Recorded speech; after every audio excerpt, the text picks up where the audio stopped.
ससुराल की बंद रसोई का रहस्य। पूरे घर में तो झाड़ू लगा लिया, अब बेसमेंट ही बचा है, वहां भी झाड़ू लगा लेती हूँ।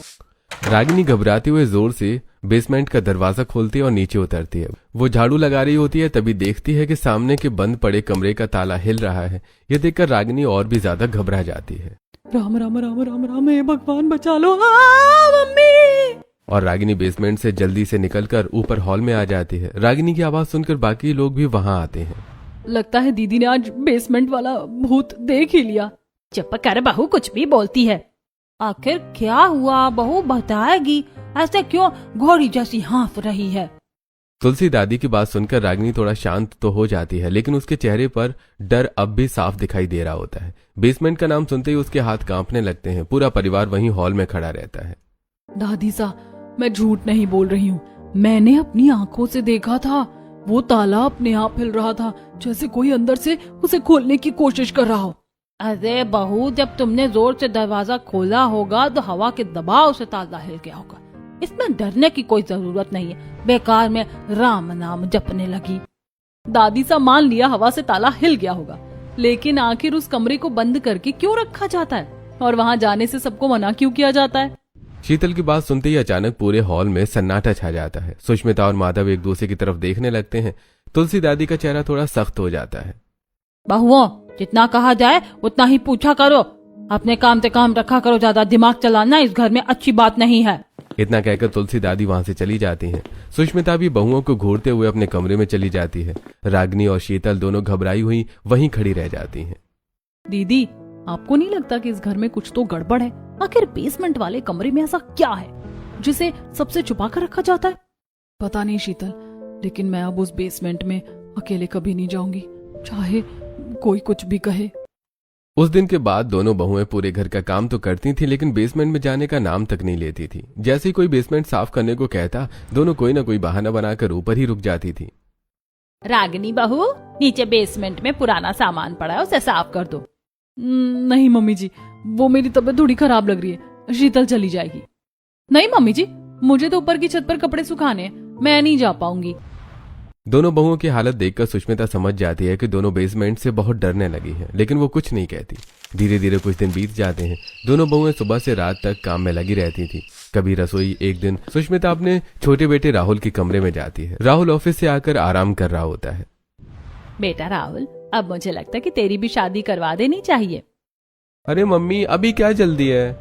जल्दी कैसे नहीं है, देखना घर इतना बड़ा है, 2 बहुएं सुबह से रात तक काम करती रहती हैं। अगर तीसरी बहू आ जाएगी तो हमारा भी थोड़ा सहारा हो जाएगा, फिर हम भी गंगा नहा लेंगे। अच्छा, तो आपको बहू चाहिए काम करवाने के लिए? अरे नहीं रे, घर में रौनक बढ़ जाएगी, तेरी जिंदगी भी बस जाएगी। अरे माँ ठीक कह रही है, अब हमें भी तेरी शादी की चिंता होने लगी है। अरे ठीक है, अगर आप सबको लगता है तो मुझे कोई दिक्कत नहीं है। राहुल के हाँ कहते ही पूरे घर में खुशी की लहर दौड़ जाती है। रिश्तेदारों और जान पहचान वालों से कई लड़कियों की तस्वीरें आती हैं। मम्मी, ये वाली लड़की कितनी सुंदर है। अरे दीदी, भैया की शादी है या आपकी? इतनी खुशी तो आप अपनी शादी में भी नहीं दिखाओगी। नहीं, ये लड़की ठीक नहीं लग रही, कुछ और दिखाओ। तभी सुष्मिता के हाथ में एक दूसरी तस्वीर आती है। तस्वीर में तन्वी मुस्कुराते हुए खड़ी होती है। उसके चेहरे पर मासूमियत साफ दिखाई दे रही होती है। अरे वाह, ये लड़की तो बहुत प्यारी है, कितनी भोली लग रही है। हाँ, और संस्कारी भी लग रही है। मुझे भी ठीक लग रही है। इसके बाद पूरा परिवार तन्वी को देखने उसके घर जाता है। तन्वी साड़ी पहनकर सबके सामने चाय लेकर आती है। उसके संस्कार और सादगी देखकर सब बहुत खुश हो जाते हैं। नमस्ते। खुश रहो बेटी। आपको खाना बनाना आता है? जी, बहुत अच्छा बनाती हूँ। मम्मी कहती है मेरे हाथों में स्वाद है। बस भैया, अब तो आपकी जिंदगी सेट है। सब लोग हंसने लगते हैं। थोड़ी बातचीत के बाद राहुल और तन्वी का रिश्ता पक्का हो जाता है। कुछ दिनों बाद धूमधाम से दोनों की शादी हो जाती है। शादी के बाद तन्वी की विदाई होती है। बैंड बाजे के साथ दुल्हन बनकर तन्वी अपने ससुराल पहुंचती है। जैसे ही हवेली का बड़ा सा दरवाजा खुलता है, इतना बड़ा घर देखकर वो बहुत खुश हो जाती है। वाह, कितना बड़ा और सुंदर घर है। वहीं दूसरी तरफ रागिनी और शीतल उदास चेहरों के साथ तन्वी को देख रही होती हैं। दोनों के मन में एक ही बात चल रही होती है। जैसे हमारी जिंदगी यहाँ आकर बदल गई, अब इसकी भी बदलने वाली है। काश इसे पहले ही सब सच पता चल जाए। लेकिन तन्वी बहुत चंचल स्वभाव की होती है। वो तुरंत दोनों के पास चली जाती है। क्या हुआ दीदी, आप लोग खुश नहीं हो क्या मेरे आने से? अरे नहीं नहीं, ऐसी कोई बात नहीं, हम तो बहुत खुश हैं। हमने तो तुम्हारे लिए डांस भी तैयार किया है।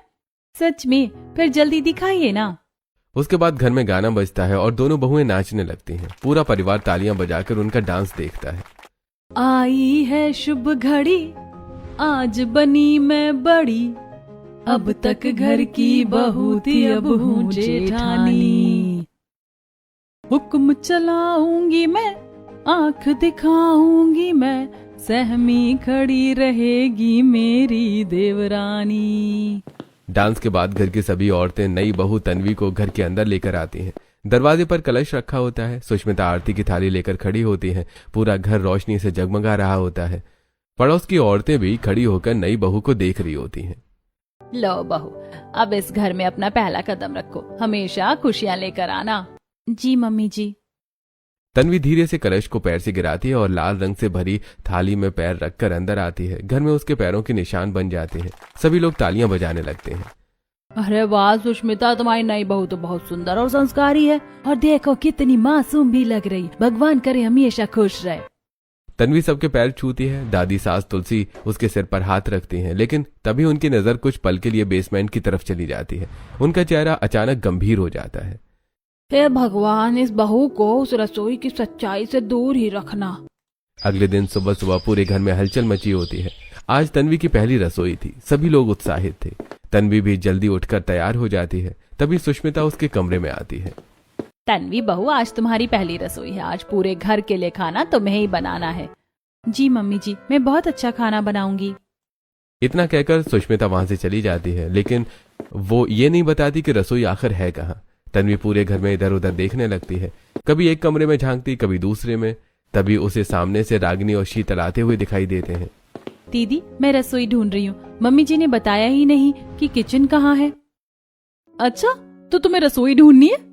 लेकिन पहले ये बताओ, तुम्हें पुरानी वाली रसोई चाहिए या नई वाली? अरे दीदी, रसोई भी दो दो है क्या? कोई सी भी चलेगी दीदी, बस खाना बनाना है। शीतल और रागिनी एक दूसरे को देखकर धीरे से मुस्कुराने लगती हैं। दोनों नई बहू के मजे लेने की सोचती हैं। चलो तन्वी, हम तुम्हें पुरानी वाली रसोई दिखाते हैं। वहाँ खाना बनाने का मजा ही अलग है। हाँ, वहाँ का स्वाद तो पूरे घर में मशहूर है। दोनों बहुएं तन्वी को लेकर बेसमेंट की तरफ जाने लगती हैं। जैसे वो सीढ़ियों के पास पहुंचती हैं, तभी पीछे से तुलसी दादी की तेज आवाज आती है। रुक जाओ तुम तीनों। तीनों डरकर पीछे मुड़ती हैं। दादी गुस्से से उन्हें घूर रही होती हैं। रागिनी, शीतल, तुम दोनों फिर वही हरकत कर रही हो। नई बहू को वहाँ क्यों लेकर जा रही थी? दादी साहब, वो हम तो बस मजाक कर रहे थे। हाँ दादी साहब, हम सच में नीचे नहीं ले जा रहे थे। खबरदार, जो आज के बाद किसी ने उस पुरानी रसोई का नाम भी लिया, समझी तुम दोनों? इसके बाद तुलसी दादी खुद तन्वी को ऊपर दूसरी मंजिल पर बनी नई रसोई में लेकर जाती है। नई रसोई बहुत ही सुंदर और मॉडर्न होती है। वहाँ बड़े बड़े फ्रिज, चमचमाते बर्तन, माइक्रोवेव और सारी आधुनिक चीजें रखी होती हैं। तन्वी ये सब देखकर खुश हो जाती है। अरे वाह, इतनी सुंदर रसोई, यहाँ तो खाना बनाने में बहुत मजा आएगा। हाँ बहू, अब यही घर की रसोई है, तुम यही काम किया करो। तन्वी पूरे मन से खाना बनाने लगती है। वो पूड़ी, पनीर, दाल, हलवा और कई तरह के पकवान बनाती है। पूरे घर में खाने की खुशबू फैल जाती है। वाह भाभी, कितनी अच्छी खुशबू आ रही है। मेरे तो अभी से मुंह में पानी आ गया। भाभी, अगर खाना अच्छा हुआ ना तो मैं रोज आपकी तारीफ करूंगा। अच्छा जी, और अगर अच्छा नहीं हुआ तो? तब भी तारीफ करूंगा, क्योंकि आप नई भाभी हो।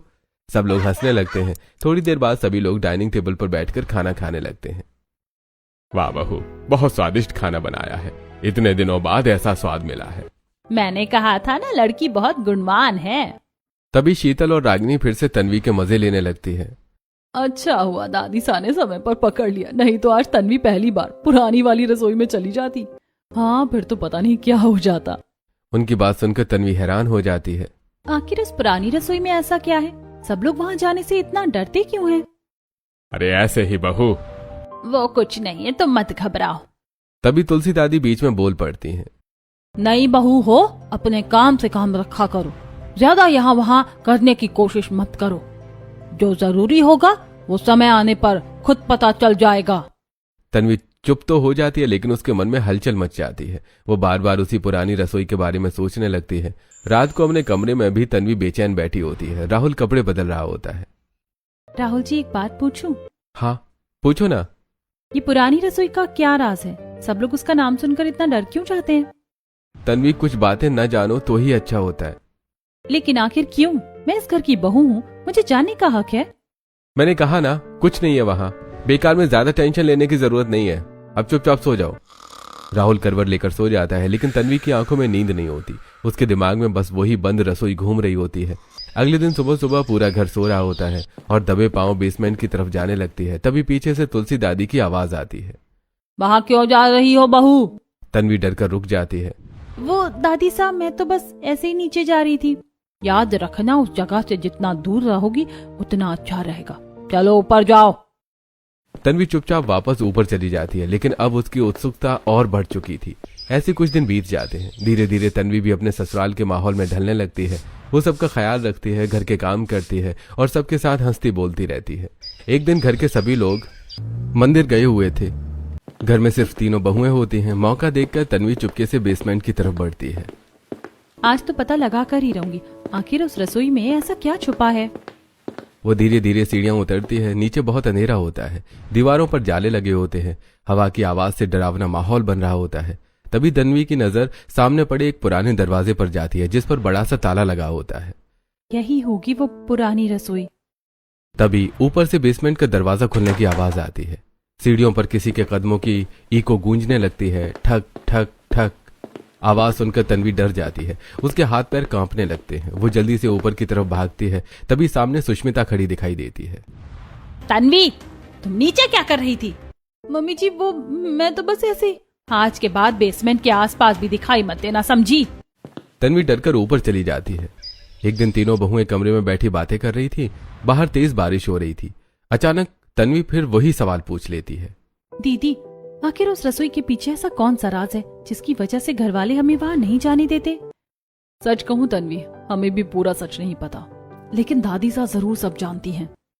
तभी वहां तुलसी दादी आ जाती है। उनकी बातें सुनकर वो कुछ पल चुप रहती हैं, फिर गहरी सांस लेकर बैठ जाती हैं। आज तुम लोगों को सच जान ही लेना चाहिए। सालों पहले की बात है। वही पुराना घर, वही बेसमेंट वाली रसोई। उस समय घर में मिट्टी के चूल्हे पर खाना बनता था। तुलसी दादी की छोटी बहू पल्लवी बहुत हंसमुख और मेहनती थी। माँ जी, आज मैं पूरे परिवार के लिए खीर बनाऊंगी। खुश रहो बहू, तुम्हारे आने से घर में रौनक आ गई है। पल्लवी रसोई में खाना बना रही होती है। तभी गलती से मिट्टी के तेल का डिब्बा गिर जाता है। तेल पूरे फर्श पर फैल जाता है और अचानक चूल्हे की आग भड़क उठती है। बचाओ बचाओ, आग लग गई। कुछ ही सेकंड्स में पूरी रसोई आग की लपटों में घिर जाती है। पल्लवी अंदर फंस जाती है। वो चीखती रहती है लेकिन कोई उसे बचा नहीं पाता।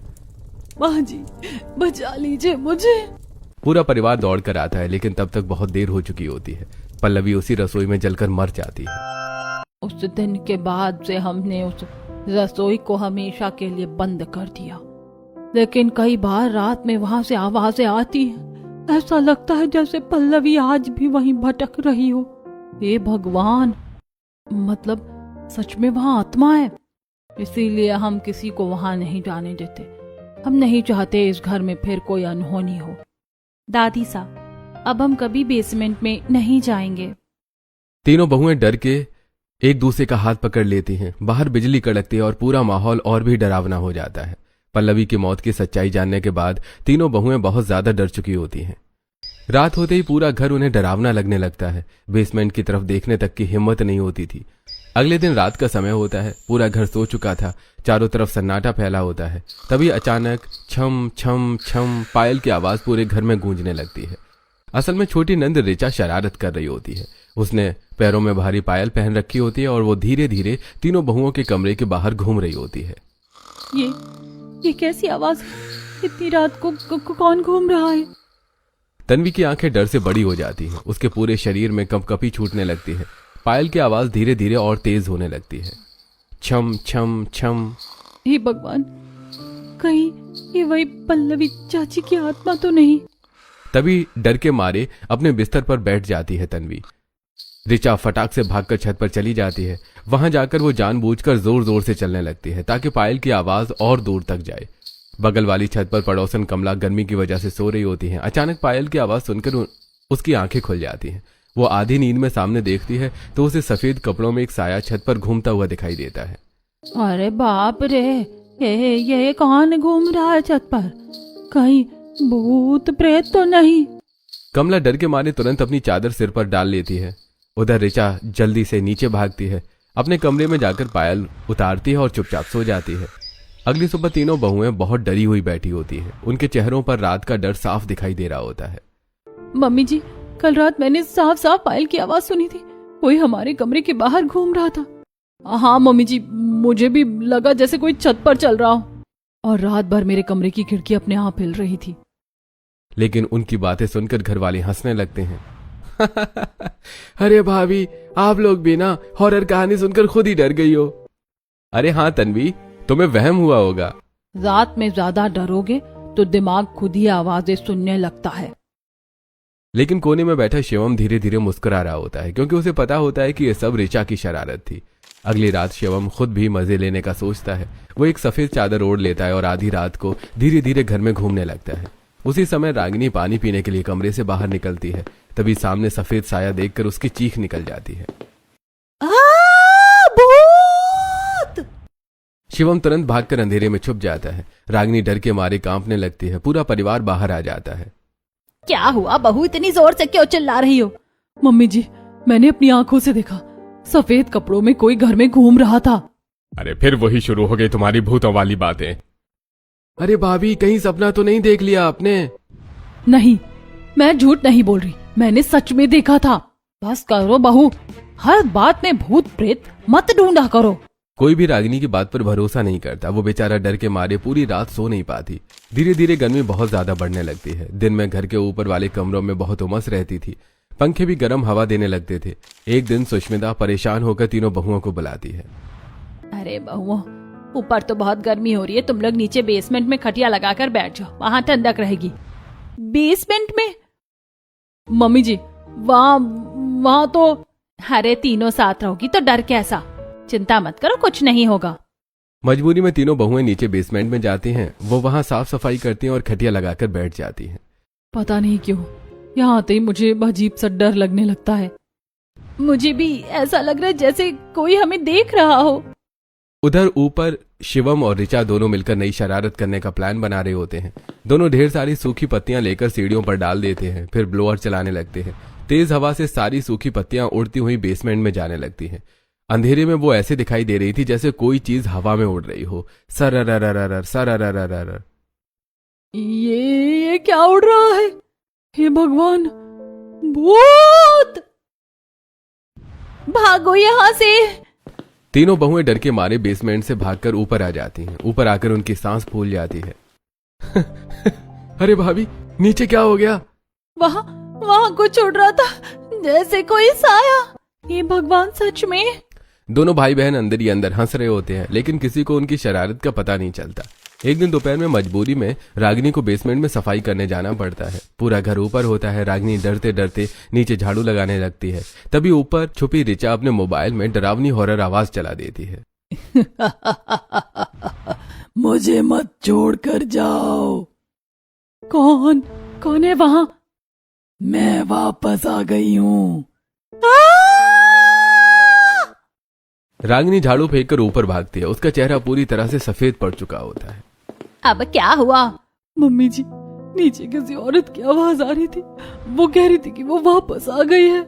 सब लोग फिर भी उसकी बात पर विश्वास नहीं करते, लेकिन अब तीनों बहुओं का डर पहले से कई गुना बढ़ चुका होता है। धीरे धीरे ऋचा और शिवम की शरारतें बढ़ती जाती हैं। कभी ऋचा काली साड़ी पहनकर रात में घूमती, तो कभी सफेद साड़ी पहनकर घुंघरू और पायल बांधकर छत पर चलती रहती। छम छम छम। रात के अंधेरे में उसकी परछाई देखकर तीनों बहुओं की हालत खराब हो जाती थी। दीदी, मुझे तो अब रात में बाथरूम जाने में भी डर लगता है। मुझे लगता है सच में उस घर में कोई आत्मा है, वरना रोज इतनी अजीब चीजें कैसे हो सकती हैं? और सबसे बड़ी बात, घर वाले हमारी बात पर भरोसा भी नहीं करते। धीरे धीरे तीनों बहुएं इतनी डर जाती हैं कि रात को अपने अपने पतियों से चिपक कर सोने लगती हैं। मुझे बहुत डर लग रहा है, आज आप मुझे छोड़कर कहीं मत जाइएगा। अरे पगली, मैं यही हूं ना, डरने की जरूरत नहीं है। अगर आज फिर पायल की आवाज आई ना, तो मैं बेहोश हो जाऊंगी।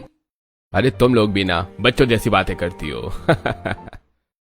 मुझे तो अब लगता है वो आत्मा सच में घर में घूमती है। अच्छा बस अब सो जाओ, ज्यादा मत सोचो। हालांकि उनके पति ऊपर से मजबूत बनने की कोशिश करते हैं, लेकिन अंदर ही अंदर वो भी थोड़ा डरने लगे थे। ऐसे ही दिन बीतने लगते हैं। अब तीनों बहुएं घर के अंदर कम और बाहर ज्यादा समय बिताने लगी थी।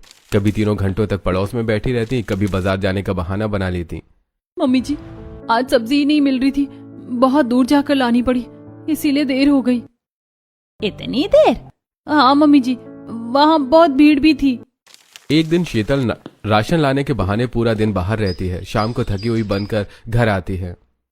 अरे मम्मी जी, राशन इतना भारी था कि लाने में पूरा दिन लग गया, ऊपर से रिक्शा भी नहीं मिल रहा था। पूरा दिन? हाँ पिताजी, मेरी तो कमर ही टूट गई। एक दिन रागिनी शॉपिंग के बहाने बाहर रहती है, तो कभी तन्वी पार्लर जाने का बहाना बनाकर देर से घर लौटती है। मम्मी जी, इतनी गर्मी में घर में दम घुटता है, इसीलिए थोड़ा बाहर घूम आई। और मैं पार्लर गई थी, वहाँ बहुत भीड़ थी, इसीलिए देर हो गई। धीरे धीरे तीनों बहुओं के मन में डर पूरी तरह घर कर चुका होता है। अब तो रात होते ही उनके चेहरे उतर जाते थे। घर का हर कोना उन्हें डरावना लगने लगा था। बेसमेंट का नाम सुनते ही तीनों की हालत खराब हो जाती थी। एक दिन अचानक घर का बड़ा दरवाजा खुलता है और माधव, राहुल, करण और रौनक बहुत उदास चेहरे के साथ घर के अंदर आते हैं। उनके कपड़े भी थोड़े अस्त व्यस्त होते हैं और चेहरे पर चिंता साफ दिखाई दे रही होती है। अरे क्या हुआ, आप लोग इतने परेशान क्यों लग रहे हैं? माधव बेटा, आखिर बात क्या है? तुम सबके चेहरे ऐसे क्यों उतर गए हैं? चारों आदमी चुपचाप सोफे पर बैठ जाते हैं। किसी के मुंह से आवाज नहीं निकल रही होती है। घर का माहौल अचानक बहुत भारी हो जाता है। दादी साहब, बहुत बड़ा अनर्थ हो गया। हमारी शुगर मिल में आग लग गई। देखते ही देखते सारी मशीनें जलकर राख हो गई और आग इतनी भड़क गई कि बगल वाली कपड़ा फैक्ट्री तक पहुंच गई। वहां भी सब कुछ जल गया। हे भगवान! करोड़ों का नुकसान हो गया है, करोड़ों का। जो कुछ सालों में कमाया था सब एक ही दिन में खत्म हो गया। ये सुनकर पूरे घर के होश उड़ जाते हैं। तीनों बहुएं भी डरकर एक दूसरे का चेहरा देखने लगती हैं। इतना बड़ा नुकसान? अब क्या होगा? फैक्ट्री दोबारा कैसे शुरू होगी? इंश्योरेंस तो मिलेगा, लेकिन पूरा नहीं, सिर्फ 50 से 70% तक ही मिलेगा, क्योंकि नुकसान बहुत ज्यादा हुआ है। और सबसे बड़ी परेशानी यह है कि हमें बहुत बड़ा ऑर्डर भी मिला हुआ है। अगर फैक्ट्री जल्दी शुरू नहीं हुई तो वो ऑर्डर भी हाथ से चला जाएगा। अगर ऑर्डर चला गया तो हमारी कंपनी पूरी तरह से डूब जाएगी। घर के सभी आदमी बहुत ज्यादा तनाव में होते हैं। तुलसी दादी भी गहरी सोच में डूब जाती हैं। फिर अब क्या सोच रहे हो तुम लोग? माँ, शायद अब हमें बैंक से बड़ा लोन लेना पड़ेगा और कोई रास्ता नहीं बचा। लेकिन इतना बड़ा लोन चुकाना भी आसान नहीं होगा। तुलसी दादी कुछ पल चुप रहती हैं, फिर अचानक उनकी आंखों में एक अलग चमक दिखाई देती है। वो धीरे धीरे उठती हैं। नहीं, अभी लोन लेने की जरूरत नहीं है। माँ जी, फिर और क्या रास्ता है? मेरे साथ नीचे चलो। आज समय आ गया है कि तुम सबको उस रहस्य के बारे में पता चल जाए। इतना कहकर तुलसी दादी अपने कमरे में जाती हैं और अलमारी के अंदर छुपी एक पुरानी चाबी निकालती हैं।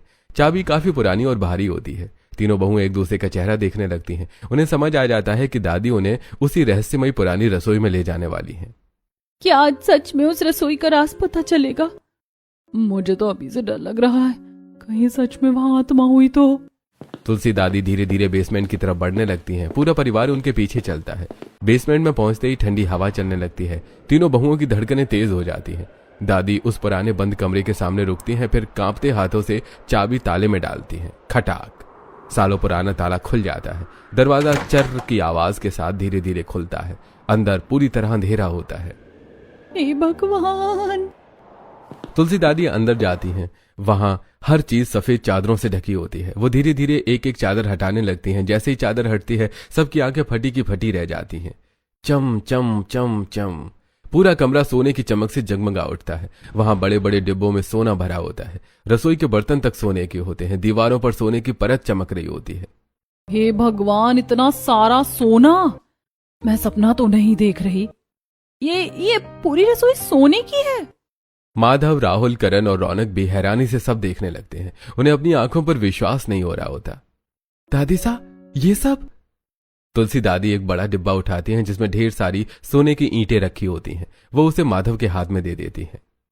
लो बेटा, इससे फैक्ट्री दोबारा शुरू कर दो।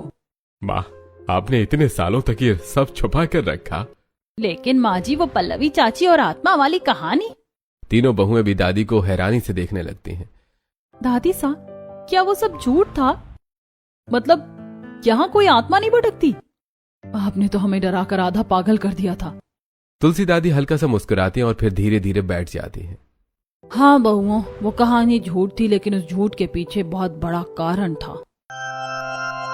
वो आजादी के समय की बात होती है। उस समय अंग्रेजों का राज था। हमारा परिवार बहुत बड़ा खानदानी परिवार हुआ करता था। बड़ी हवेली, नौकर चाकर, खेत, दुकानें, सब कुछ था उनके पास। लेकिन धीरे धीरे अंग्रेजों के अत्याचार बढ़ते जा रहे थे। जहां भी अमीर परिवार दिखाई देता, अंग्रेज उनका सामान छीन लेते थे। ऊपर से चोर डकैतों का डर भी बढ़ गया था। एक दिन मेरे ससुर जी परिवार के साथ बैठे होते हैं। अरे, अगर हमने कुछ जल्दी नहीं किया तो अंग्रेज हमारा सब कुछ लूट कर ले जाएंगे। फिर अब क्या करेंगे जी? हमें अपनी सारी दौलत छुपानी पड़ेगी, ऐसी जगह जहां किसी को शक भी ना हो। उसके बाद उन्होंने अपनी जमीनें, दुकानें और बाकी संपत्ति धीरे धीरे बेचनी शुरू कर दी, लेकिन किसी को पता नहीं चलने दिया। अरे ठाकुर साहब, आप अपनी जमीन क्यों बेच रहे हैं? क्यों, क्या करें भाई, कारोबार में बहुत नुकसान हो गया। अब तो हालत खराब हो चुकी है। धीरे धीरे उन्होंने सारी दौलत को सोने में बदलना शुरू कर दिया। बड़े बड़े डिब्बों में सोना भरवाया गया। पैसा कोई भी चुरा सकता है, लेकिन अगर सब कुछ सोने में बदलकर छुपा दिया जाए तो हमारी आने वाली पीढ़ियां हमेशा सुरक्षित रहेगी। उसके बाद उन्होंने हवेली के बेसमेंट में गुप्त रूप से एक रसोई बनवाई। बाहर से दिखने में वो बिल्कुल साधारण रसोई लगती थी, लेकिन अंदर पूरी तरह सोना छुपाया गया था। अरे ठाकुर साहब, इतनी गुप्त जगह पर रसोई क्यों बनवा रहे हैं? जितना कहा जाए उतना ही काम करो, ज्यादा सवाल मत पूछा करो। रसोई बनने के बाद उन्होंने वहां बड़ा ताला लगा दिया और पूरे गांव में खबर फैला दी कि उनका परिवार अब गरीब हो चुका है। अरे भाई, ठाकुर साहब तो पूरी तरह बर्बाद हो गए, अब उनके पास कुछ नहीं बचा। यही कारण था कि वो ना चोर उनके घर आते थे और ना अंग्रेजों को उन पर शक होता था। उसी दिन से ये रहस्य सिर्फ घर के बड़े लोगों तक ही सीमित रहा, ताकि कोई बाहर वाला इस सोने के बारे में ना जान सके। माँ, आपने आज हमारा घर बर्बाद होने से बचा लिया। अगर ये सोना नहीं होता तो शायद हम सब खत्म हो जाते। दादी सा, आपने तो हमें सच में डरा ही दिया था। हम तो सच में आत्मा समझ बैठे थे, और ऊपर से ऋचा और शिवम की शरारतों ने तो हमारी जान ही निकाल दी थी। इतना सुनते ही ऋचा और शिवम धीरे धीरे मुस्कुराने लगते हैं। वो हम तो बस थोड़ा मजाक कर रहे थे। लेकिन भाभियां तो सच में बहुत डर गई थी। अच्छा, तो ये सब तुम दोनों की शरारत थी? रुको, आज तुम दोनों की खबर लेते हैं। पूरा परिवार हंसने लगता है। इतने दिनों बाद घर का माहौल फिर से खुशियों से भर जाता है। लेकिन याद रखना, ये राज सिर्फ घर की 4 दीवारी तक ही रहना चाहिए। अगर बाहर किसी को पता चला तो मुसीबत खड़ी हो सकती है। जी, ये रहस्य हमेशा रहस्य ही रहेगा। जी, ये रहस्य हमेशा रहस्य ही रहेगा। कुछ दिनों बाद, अरे दीदी, याद है पहले हम इसी बेसमेंट में आने से डरते थे, और अब देखो यहीं बैठकर आम खा रहे हैं। सच में मुझे तो अब अपनी हरकतों पर हंसी आती है। मैं तो सूखी पत्तियां देखकर भाग गई थी, और मैं मोबाइल की हॉरर आवाज सुनकर बेहोश होने वाली थी। तीनों बहुएं जोर जोर से हंसने लगती हैं। तभी पीछे से ऋचा और शिवम आते हैं। दोनों धीरे धीरे निकलने की कोशिश कर रहे होते हैं ताकि उन्हें कोई पकड़ न ले। रुको तुम दोनों, आज इतनी आसानी से नहीं बचने वाले। भाभी, अब हमने क्या किया? क्या किया? रात रात भर भूत बनकर हमें डराते थे ना, आज हिसाब बराबर होगा। अरे भाभी, वो तो बस थोड़ा सा मजाक था। अच्छा, तो तुम्हारे लिए मजाक था और हमारी जान निकल रही थी। तीनों बहुएं मिलकर ऋचा और शिवम की अच्छी खैर लेती हैं। कभी उन्हें बेसमेंट साफ करवाती, कभी ढेर सारे बर्तन धुलवाती, तो कभी बाजार से भारी सामान उठवाती। दादी सा, देखिए ना, भाभी हमसे नौकरों जैसा काम करवा रही हैं। बिल्कुल सही कर रही हैं। जितना डराया है ना तुम दोनों ने, उतनी सजा तो बनती है। अब पता चलेगा भूत बनने का नतीजा। पूरा घर हंसी मजाक से गूंजने लगता है। अब घर में पहले जैसी उदासी और डर नहीं रह गया था। उधर फैक्ट्री दोबारा शुरू करने का काम भी तेजी से चल रहा होता है। सोने की मदद से नई मशीनें खरीदी जाती हैं। मजदूर फिर से काम पर लग जाते हैं। राहुल, करण और रौनक दिन रात मेहनत करने लगते हैं। माँ, आपकी दूर की सोच ने आज हमारा सब कुछ बचा लिया, वरना हम सड़क पर आ जाते। परिवार हमेशा एकता से चलता है बेटा। मुश्किल समय में घर का साथ ही सबसे बड़ा सहारा बनता है। कुछ ही दिनों में शुगर मिल और कपड़ा फैक्ट्री फिर से तैयार हो जाती है। पूरे परिवार में खुशी की लहर दौड़ जाती है। फैक्ट्री के उद्घाटन वाले दिन पूरा परिवार नए कपड़े पहनकर वहां पहुंचता है। फैक्ट्री को फूलों और लाइटों से सजाया गया होता है। मजदूर भी बहुत खुश होते हैं। तन्वी, ये सब तुम्हारी और पूरे परिवार की दुआओं का असर है। नहीं, ये दादी सा की समझदारी और पूरे परिवार की मेहनत का फल है। तुलसी दादी नारियल फोड़ती हैं और फीता काटकर फैक्ट्री का उद्घाटन करती हैं। सभी जोर जोर से तालियां बजाने लगते हैं। अरे माधव जी की जय हो। अब तो हमारी फैक्ट्री पहले से भी ज्यादा चलेगी। और अब मैं रात में भूत नहीं बनूंगी, वरना भाभियां फिर पकड़ लेंगी। सब लोग जोर जोर से हंसने लगते हैं। हाँ, अब अगर पायल की आवाज आई ना तो सबसे पहले हम तुम्हें ही पकड़ेंगे और इस बार सीधे बेसमेंट में बंद कर देंगे। पूरा परिवार हंसी खुशी एक दूसरे के साथ खड़ा रहता है। बहुओं के मन से डर खत्म हो चुका था और अब वही रहस्यमयी बेसमेंट उनके आराम और हंसी मजाक की जगह बन चुका था। धीरे धीरे फैक्ट्री फिर से मुनाफा कमाने लगती है और पूरा परिवार पहले से भी ज्यादा खुशहाल जिंदगी जीने लगता है।